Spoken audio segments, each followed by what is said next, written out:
I'm gonna give you some credit. Do you know how many mass shooters there have been in America over the last 10 years? Counting or not counting gang violence? Great. At exactly 12:10 p.m. on September 10th, 2025, a crowd of roughly 3,000 people sat under a white tent on the campus of Utah Valley University.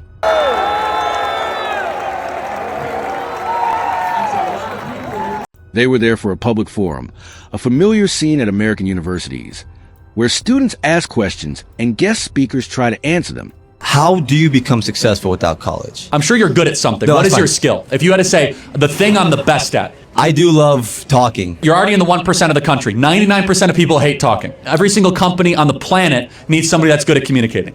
Everyone. Yeah, right. So whatever it is that you do, try to gravitate towards the thing that you like and that you're good at, which is to explain. Right. Whatever that is in a company, because there's a lot of people that might be really good, like, I don't want to give the presentation. So you just kind of answer your own question. Here's the biggest thing. Be a lifelong learner. Don't stop learning just because you might not be in college. And then try to find things that is the intersection of your skill and your passion. That's where you're going to succeed the best in life. What began as another midday appearance became a moment that would fracture a family, a movement, and a campus all at once. Stay tuned as we reveal everything about this case. Drop a comment and let me know what you think about this story. Welcome to our channel. Make sure to hit the subscribe button. Like and share this video to help raise awareness and spread caution. Let's begin. Kirk! Charlie Kirk! Charlie Kirk! Charlie Kirk! USA! USA!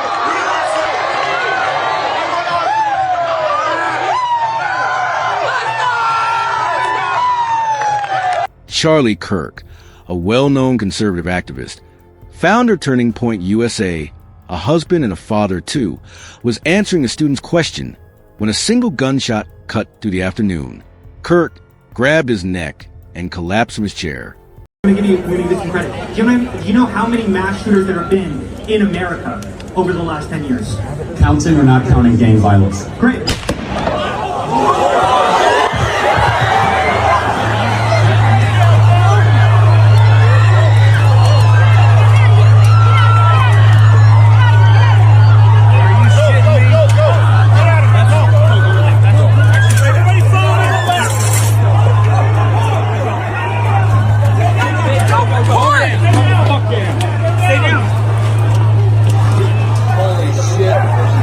Blood pooled on the stage as people screamed and dove for cover. Security and bystanders rushed forward, but he would not survive. The man who had shaped conservative student politics for more than a decade was dead within minutes. This is not a hypothetical scenario or a dramatized retelling. It is a real event with real victims and real consequences. We'll walk through the life of Charlie Kirk, the final 24 hours before the shot, what investigators say about the person who fired the gun, how authorities piece together the scene, and the questions his death left behind about public safety and political discourse in America. Wherever you watch this from, remember, this happened in broad daylight on a university campus, and the echoes are still spreading. Charlie Kirk rose quickly from student activist to national figure. In his 20s, he co-founded Turning Point USA, an organization that built chapters on high school and college campuses across the United States. He became a recognizable voice in conservative media, frequently on cable news and at rallies, and he cultivated a base of young followers who admired his blend of directness and organizing skill. Christ. Fifth grade at Christian Heritage Academy. What I happened? remember. I heard a hot gospel. And so I realized the stakes in fifth grade. I was like, oh my goodness, I'm a sinner. I'm selfish. I'm broken. And only thanks to Jesus' perfect sacrifice, coming and living a perfect life, that I get something I do not earn, but has been given to me, this free gift of. To supporters, he was a mentor and an inspiration. To critics, he was polarizing, a lightning rod for disagreement. Both descriptions mattered in the months and years leading up to September 10th. At home, those who knew him remembered Charlie Kirk the way most people remember the person behind the headlines, as a husband and father who talked about faith and the future. His public life was loud, often confrontational. His private life, according to close sources, contained quieter routines. Family breakfasts, messages to loved ones, and time spent trying to balance a relentless schedule of appearances. Those ordinary moments would soon be all the more precious to the people who loved him. Kirk's platform and the visibility that came with it are part of the context behind his assassination. He was a high-profile, controversial figure who regularly addressed young audiences. The exact setting where he was targeted on September 10th. That fact would shape how investigators approached the case from the earliest moments after the shot was fired. The day that ended with a single fatal shot began like many public-facing days for Kirk. He had appointments, interviews, and the scheduled appearance at Utah Valley University. According to public timelines compiled by reporters, he arrived on campus that morning and participated in the event planned by student groups, answering questions in the midday forum heard around the world after the shooting. What makes the final day so chilling is how ordinary much of it appeared. A public schedule, routine interactions, and messages to family and colleagues. Throughout that day, there were no public threats that matched the sudden violence that would follow. Instead, eyewitness accounts and video evidence later assembled by investigators showed a person speaking in front of a crowd while hundreds of students listened. Nearby cameras and cell phones captured the moment of the gunshot and the chaos that followed. Those recordings became some of the earliest and most important pieces of evidence for officials trying to understand what happened and where the bullet came from. The footage also made clear how quickly an ordinary campus event turned into a crime scene. What Kirk did not know, and what the thousands of people under that tent had no reason to suspect, was that someone had been watching him for months. That person had been tracking appearances and had chosen a crowded, public venue for the act. Later, investigators would describe the attack as targeted. The immediacy of that description mattered. This was not random street violence. It was an attack on a single, recognizable individual in front of students and families. Within hours, investigators focused on a suspect, a 22-year-old college student who had been present on or near campus. As the search unfolded, law enforcement released images and video of a person of interest and asked the public for help. The FBI and local authorities coordinated tips and analyzed footage that showed a person moving across campus buildings and, according to officials, on a rooftop near the courtyard where Kirk was speaking. Video released by federal investigators later captured that subject jumping from a building and running from the scene after the shot was fired. In the days that followed, law enforcement located and arrested a suspect. Prosecutors later identified the 22-year-old as Tyler Robinson and filed capital murder charges, announcing they would seek the death penalty as the case moved forward. Congratulations, you have been selected to receive the Resident Presidential Scholarship from Utah State University. The 22-year-old suspected of the killing that has stunned the U.S. Tyler Robinson, a Utah native with a seemingly unremarkable life, until now. If you look up to the top left, you'll see the building where the shooter was proned out in the top left corner. So here you see the suspect ran behind that upper building. He's going to come out on the right, moves to this far right corner. As he does, he's going to climb off the edge and then drop down to the ground. As he did that, he left a wooded area.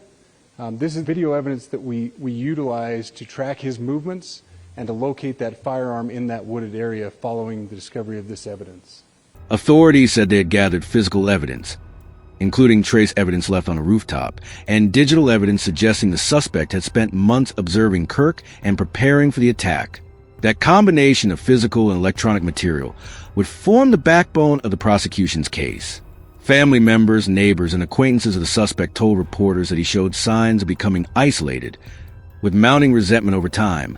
Others described him as a student who had become increasingly consumed by online content that amplified grievance. Those personal recollections do not replace the work of investigators and prosecutors, but they became part of the broader portrait that journalists and officials painted in the weeks after the shooting. Prosecutors in the Utah case pointed to a sustained period of attention on Kirk. Social media posts, messages, and digital searches that, according to law enforcement summaries, tracked his movements and public appearances. Investigators described a sequence of actions that suggested more than impulsive rage.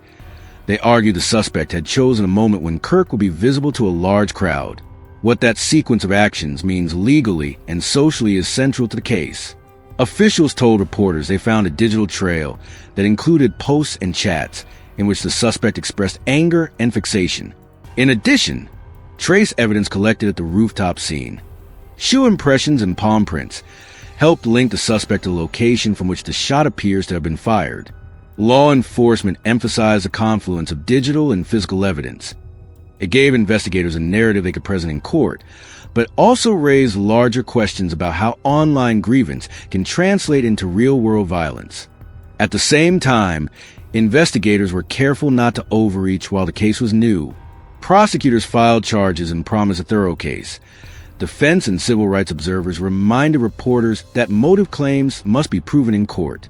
Still, the combination of months-long observation, the targeted nature of the attack, and the online footprint investigators described formed the narrative officials relied on when explaining why they believed the attack was premeditated. Eyewitness video and compiled timelines make the moments of the crime painfully clear. Charlie Kirk was on stage, speaking and answering a student's question. Students and onlookers recorded the event on phones, capturing the ordinary cadence of a campus talk. Then, in an instant, a gun fired. The single crack of a firearm punctured the air. People screamed. Some ducked, others ran. Those nearest the stage tried to help. Security and first responders rushed in. The tent, once an audience space, became a medical emergency. Video later released by the FBI showed a person on a rooftop near the audience area, seen running across the roof lines in the seconds after the shot. That footage, combined with on-the-ground cell phone videos, let investigators reconstruct the trajectory of the attack and corroborate witness accounts that the shot had come from an elevated position. Witnesses repeatedly described a chaotic scene. Students shouting, people shielding children, and a stage coated in a film of confusion that took hours to resolve. From the moment the campus became a crime scene, multiple agencies coordinated the hunt for the suspect. The FBI opened a tip line and released images of a person of interest, asking for the public's help. Law enforcement canvassed surrounding neighborhoods, reviewed surveillance footage, and followed digital leads. Within hours and days, tips began to come in. Within 48 hours, authorities had a credible lead that eventually produced a suspect in custody. At about 8:02 p.m. on September 11th, the evening after the shooting, officials said they received a call that led to the arrest or surrender of the suspect. Local sheriffs described the circumstances as unusual in that the suspect turned himself in under conditions arranged by third parties, according to public statements. Authorities took him into custody without a prolonged manhunt or public shootout, and prosecutors quickly announced capital murder charges. Those charges reflected the severity of the crime, an alleged targeted killing of a public figure in a crowded public space. Prosecutors said they had found incriminating messages and DNA evidence linking the suspect to the rooftop location from which the shot was fired.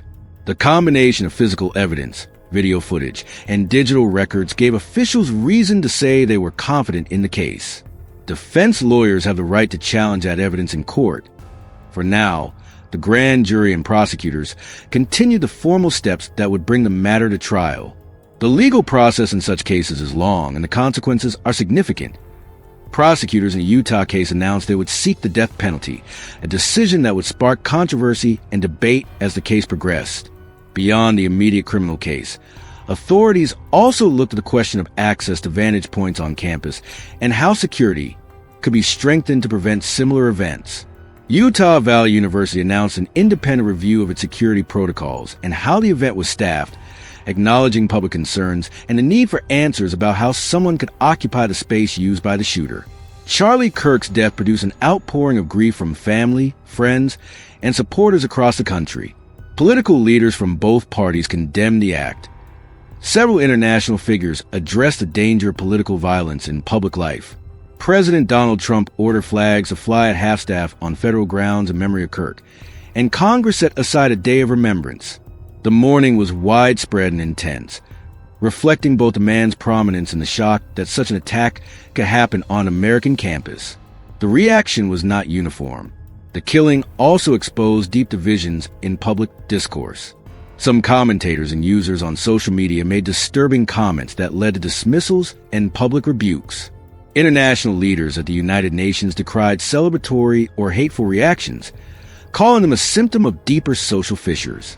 In many ways, the conversation after the assassination mirrored the polarized environment that had defined much of Kirk's public life. Strong, immediate reactions across political lines that often reflected larger cultural battles more than the single, tragic fact of a man's death. On campus, the shooting produced urgent questions about safety at public events. Students and faculty described being rattled and confused. Administrators promised reviews and changes. The university's decision to hire an independent team to examine its security planning was meant both to answer public concerns and to prevent future tragedies. That review would take months and produce recommendations for how universities could better secure outdoor gatherings without shutting down public discourse, a difficult balance in a democracy. The assassination of Charlie Kirk forces a difficult set of questions: how we keep public figures safe while preserving open dialogue on campuses.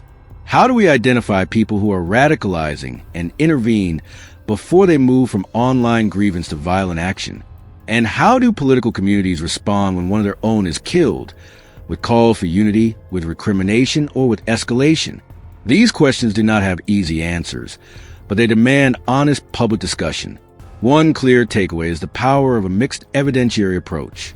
In the Utah case, investigators pointed to both physical traces at the rooftop and digital footprints that showed observation and planning. That combination, prosecutors argued, made the case far stronger than eyewitness testimony alone. From a prevention perspective, the lesson is that early signals, posts, private messages, unusual travel, or surveillance of public figure matter.